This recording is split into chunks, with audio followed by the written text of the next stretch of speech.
السلام علیکم ورحمۃ اللہ وبرکاتہ۔ رب اشرح لی صدری ویسر لی امری واحلل عقدۃ من لسانی یفقهوا قولی رب زدنا علما رب زدنا علما رب زدنا علما اللہم فقہنا فی الدین آمین۔ اعوذ باللہ من الشیطان الرجیم بسم اللہ الرحمن الرحیم۔ جی آج ہم پڑھیں گے آیت نمبر 129 سے وَلَوْلَا كَلِمَةٌ سَبَقَتْ مِن رَبِّكَ لَكَانَ لِزَامًا وَأَجَلٌ مُّسَمًّى وَلَوْلَا اور اگر نہ کلمتن ایک بات ہوتی سبقت جو گزر چکی ہے میرے ربی کا تیرے رب کی طرف سے لکان لزامن یقیناً وہ عذاب لازم ہو جاتا وَأَجَلٌ مُّسَمًّى اور ایک مقررہ وقت وَأَجَلٌ اور ایک مدت مسمن جو مقررہ ہے، یعنی اللہ تعالیٰ کہتے ہیں ایک بات جو تیرے رب کی طرف سے پہلی کہی جا چکی ہے، پہلے لکھی جا چکی ہے، اور ایک مقررہ وقت جو تمہارا پہلے لکھا جا چکا ہے، اگر یہ دونوں چیزیں پہلے اللہ تعالیٰ انہیں نہ لکھ دیتے تو جب انسان گناہ کرتا، جب وہ اللہ کی حدود کو پامال کرتا تو تب ہی اسے عذاب آ لیتا۔ ٹھیک ہے، وَلَوْلَا كَلِمَةٌ سَبَقَتْ اور اگر وہ بات نہ ہوتی سبقت جو پہلے گزر چکی ہے میرے ربی کا تیرے رب کی طرف سے وَأَجَلٌ مُّسَمًّى اور ایک مقررہ مدت نہ ہوتی لَكَانَ لِزَامًا تو یقیناً وہ عذاب لازم ہو جاتا۔ تو مطلب یہ ہے کہ چونکہ اللہ تعالیٰ اپنے وعدے کی خلاف ورزی نہیں کرتے، اللہ تعالیٰ نے جو لکھ دیا ہے وہ ویسا ہی ہو کر رہے گا۔ فاصبر علی ما یقولون وسبح بحمد ربک قبل طلوع الشمس وقبل غروبها ومن آناء اللیل فسبح واطراف النہار لعلک ترضی۔ فاصبر پس تو صبر کر علی اس پر ما یقولون جو وہ لوگ باتیں کرتے ہیں، وسبح اور تو پاکی بیان کر بحمد ربک اپنے رب کی تعریف کے ساتھ قبل طلوع الشمس سورج کے طلوع ہونے سے پہلے وقبل غروبها اور اس سورج کے غروب ہونے سے پہلے ومن آناء اللیل اور رات کی گھڑیوں میں بھی فسبح پس تو پاکی بیان کر واطراف النہاری اور دن کے کناروں میں بھی لعلک ترضی شاید کہ تو خوش ہو جائے۔ یعنی یہاں پر اس آیت میں اللہ تعالیٰ کیا حکم دے رہے ہیں، فاصبر علی ما یقولون، اے میرے بندو، اے پیارے نبی، آپ لوگوں کی ان باتوں پر صبر کیجئے جو آپ کو تکلیف دیتی ہیں، جو آپ پر الزام تراشی کی جاتی ہے، جو آپ پر بہتان لگائے جاتے ہیں، جو آپ کے بارے میں ایسی باتیں کی جاتی ہیں جو کہ آپ کے اندر نہیں پائی جاتی۔ تو اگر لوگ آپ کو مختلف طریقوں سے تنگ کرنے کی کوشش کرتے ہیں تو فاصبر علی ما یقولون جو وہ کہہ رہے ہیں آپ ان پر صبر کیجئے اور صبر کریں، اور ساتھ کیا ہے وسبح بحمد ربک اپنے رب کی حمد کے ساتھ اپنے رب کی پاکیاں بیان کریں۔ کب کب اپنے رب کی پاکیاں بیان کرنی ہے، کب کب اللہ نے اپنے ذکر کو لازم کیا ہے، تو اس کے لیے کچھ اوقات اللہ نے مقرر کر دیے ہیں، جیسے اللہ تعالیٰ فرما رہے ہیں کہ طلوع شمس سے پہلے اللہ کی پاکی بیان کرو، مطلب اس میں علماء اکرام یہ بھی کہتے ہیں کہ اس سے مراد فجر کی نماز ہے، وقبل غروبها اور سورج کے غروب ہونے سے پہلے پاکی اللہ کی بیان کرو، سورج غروب ہونے سے پہلے مراد عصر کی نماز ہے، ومن آناء اللیل اور رات کی گھڑیوں میں بھی اللہ کی پاکیاں بیان کرو، اللہ کی تسبیحات بیان کرو، تو اس سے مراد مغرب اور عشاء کی نماز ہے۔ فسبح پس اللہ کی پاکی بیان کر، واطراف النہار اور دن کے کناروں میں بھی، تو اس سے مراد ظہر کی نماز ہے، اور اس سے مراد صبح و شام کی نماز بھی ہو سکتی ہے۔ لعلک ترضی اللہ تعالیٰ فرماتے ہیں اس کے بدلے میں تو خوش ہو جائے گا۔ یعنی یہ چیز اللہ کی تسبیحات بیان کرنا، ذکر اذکار کرنا، اللہ کو یاد کرنا انسان کو خوش کر دینے والا عمل ہے، اور جب اللہ تعالیٰ خوش ہوتے ہیں تو اللہ تعالیٰ اپنے بندے کو بھی خوش کرتے ہیں۔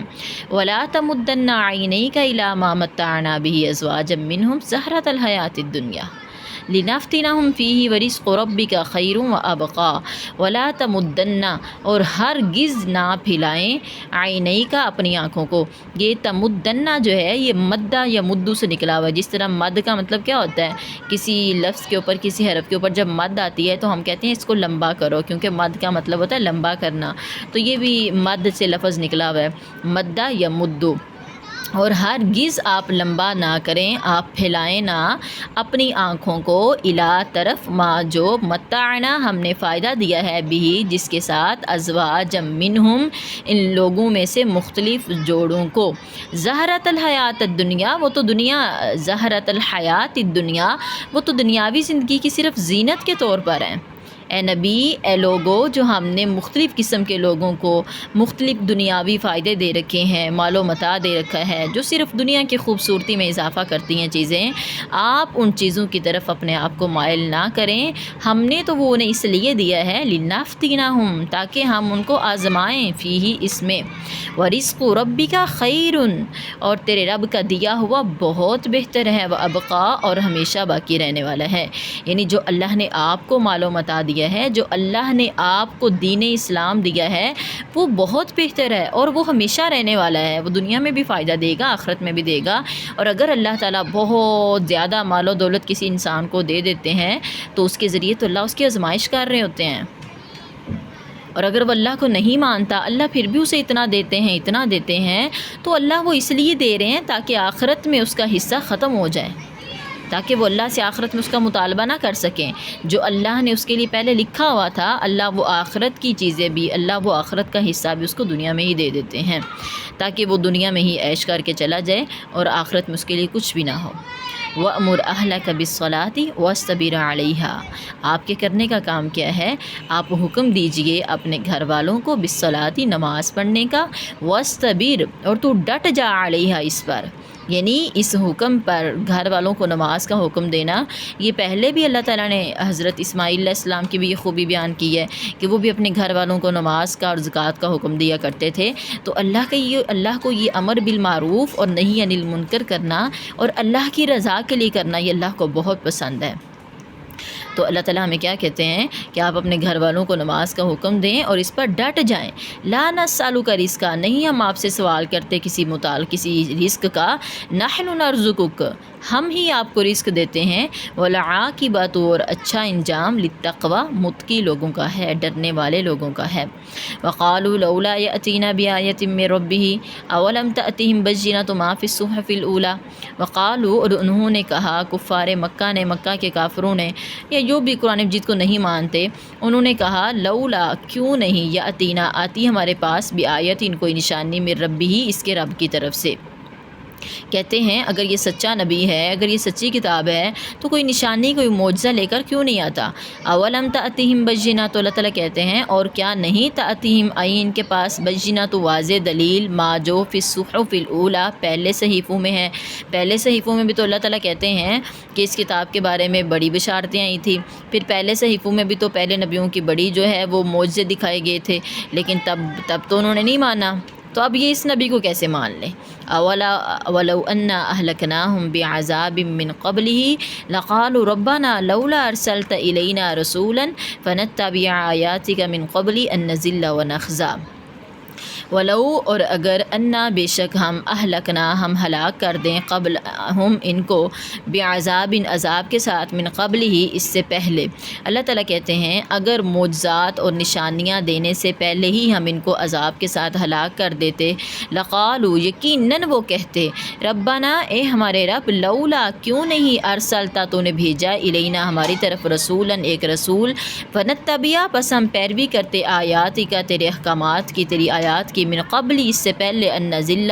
کہ ہم ذلیل ہوتے، ونخزى اور ہم رسوا ہوتے۔ اللہ تعالیٰ کہتے ہیں کہ اب ہم نے رسول بھیج دیا، کتابیں بھیج دی، اب یہ مزید معجزات، مزید نشانیاں طلب کرتے ہیں، اور اگر ہم رسولوں کو بھیجنے سے پہلے ہی، کتابوں کو بھیجنے سے پہلے ہی انہیں ہلاک کر دیتے تو پھر بھی انہوں نے یہی کہنا تھا کہ اللہ آپ نے ہماری طرف رسول کیوں نہیں بھیجا؟ کاش آپ ہماری طرف رسول بھیجتے، کتابیں بھیجتے تو ہم نے تو فوراً ہی مان لے آنا تھا، تو اللہ آپ نے ہمیں ذلیل و رسوا کر دیا ہے، آپ ہماری طرف رسول بھیج کر تو دیکھتے۔